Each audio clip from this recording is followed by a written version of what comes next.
Chers amis, bonjour et bienvenue dans cette nouvelle vidéo. Nous reprenons donc les lectures, j'espère que vous allez bien. Je les reprends à un rythme qui ne sera pas un rythme quotidien, je pense que finalement c'est mieux d'en faire, on va dire, tous les 2-3 jours à peu près. En tout cas, j'ai établi le programme des lectures. Je me suis préparé jusqu'au 11 mai, donc il y aura à peu près une petite dizaine de textes, on verra entre 8 et 10 textes, voilà, selon le rythme que j'arrive à trouver. Euh, et je ferai quelques lectures, enfin, je reprendrai les lectures que j'ai déjà faites par ailleurs, mais qui ne sont pas sur YouTube, pour que tout le monde puisse avoir accès à ces vidéos. Donc je vous prie de m'excuser si vous avez déjà entendu ces textes-là, parce que ce sont des textes que j'aime bien, voilà, et j'avais envie de vous les partager, donc je les remettrai, mais il y aura également des textes que je n'ai jamais lus. Et le texte de ce soir, voilà, aujourd'hui, j'avais envie de vous lire une nouvelle de Lovecraft. Et donc, il y a un lecteur qui en général a son pardon, qui est un auteur qui en général a son lectorat fan, dirais-je. Voilà, il y a beaucoup de gens qui adorent Lovecraft et beaucoup de gens qui ne le connaissent pas ou voilà ne s'y intéressent pas. Et donc, j'ai décidé aujourd'hui, j'espère que ça pourra convenir donc aux deux types de public, une nouvelle dont on parle assez peu en fait, et qui est très courte, vous allez le voir. Oui, je fais beaucoup de nouvelles un peu courtes ces derniers temps parce que c'est plus facile pour moi, parce que la dernière fois que j'ai voulu enregistrer une nouvelle longue, je n'ai pas pu utiliser le fichier, donc il y avait une certaine frustration. Et donc il s'agit de la nouvelle Azathoth, voilà, et que je veux vous lire aussi parce qu'elle est assez éloignée de l'image un peu fantasmée qu'on peut avoir des nouvelles de Lovecraft, avec des sociétés occultes qui font des rites, des espèces de pseudo-rites sataniques envers des déités, voilà, un peu malfaisantes, dirons-nous. Voilà, là c'est tout à fait autre chose. Donc voilà, j'espère que cette nouvelle vous plaira. C'est donc Azathoth, qui est une nouvelle qui date de 1922 et dont la traduction a été, enfin, dont le texte a été établi d'après la traduction de Paul Pérez. Voilà, Azathoth.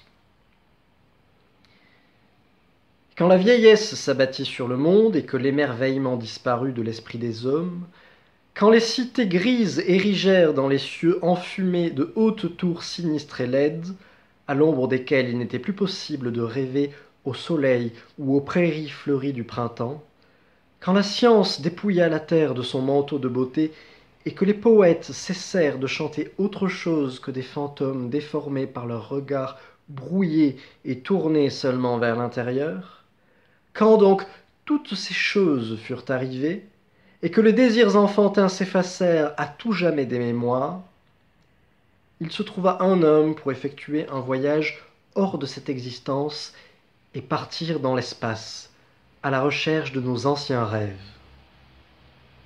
On sait peu de choses du nom et de l'endroit où vécut cet homme. On sait cependant qu'il était de naissance obscure. Il habitait une cité aux murs élevés où régnait en permanence un stérile crépuscule, et dans laquelle il travaillait chaque jour dans l'ombre et le vacarme. À la fin de sa journée de labeur, il rentrait le soir dans une pièce dont la fenêtre unique donnait non sur des prés et des bois, mais sur une sombre courette, où s'ouvraient également, dans le désespoir et l'ennui, d'autres fenêtres. De sa chambre, le panorama n'offrait au regard que des murs et d'autres fenêtres. Et il fallait se pencher pour apercevoir dans le ciel les petites étoiles. Et parce que ne voir constamment que des murs et des fenêtres peut rendre fou un être intelligent et rêveur, l'habitant de cette pièce avait pris l'habitude, nuit après nuit, de scruter le ciel au-dessus de lui, dans l'espoir d'y trouver autre chose que ce qui existait dans ce monde éveillé et dans la grisaille des hautes villes. Au bout de quelques années, il appelait les étoiles par leur nom et les suivait en imagination lorsqu'elles disparaissaient, comme à regret de sa vue. Puis il parvint à découvrir des choses mystérieuses en fixant le ciel. Enfin, une nuit, un pont fut jeté au-dessus du gouffre profond qui séparait ces deux univers. Les cieux chargés de rêves vinrent se mêler à l'air confiné de la pièce et enveloppèrent l'homme dans leur fabuleuse fantasmagorie. Les violentes lueurs violettes de minuit, toutes scintillantes de leur poussière d'or, entrèrent dans la chambre. Puis il y eut des tornades de sable et de feu, sorties d'espaces infinis, lourdes de parfums venus de l'au-delà. Des océans opiacés s'y déversèrent, éclairés par des soleils qu'aucun regard n'avait jamais contemplés, et portant dans leurs vagues des nymphes aquatiques et d'étranges dauphins venus des profondeurs insondables. L'infini tourbillonna silencieusement autour du rêveur, et l'emporta sans même effleurer son corps penché à la fenêtre. Et pendant des jours ignorés du calendrier des hommes, les vagues et les courants des sphères lointaines le portèrent doucement au royaume des rêves vers lesquels tout son être aspirait. Les rêves que les hommes avaient perdus.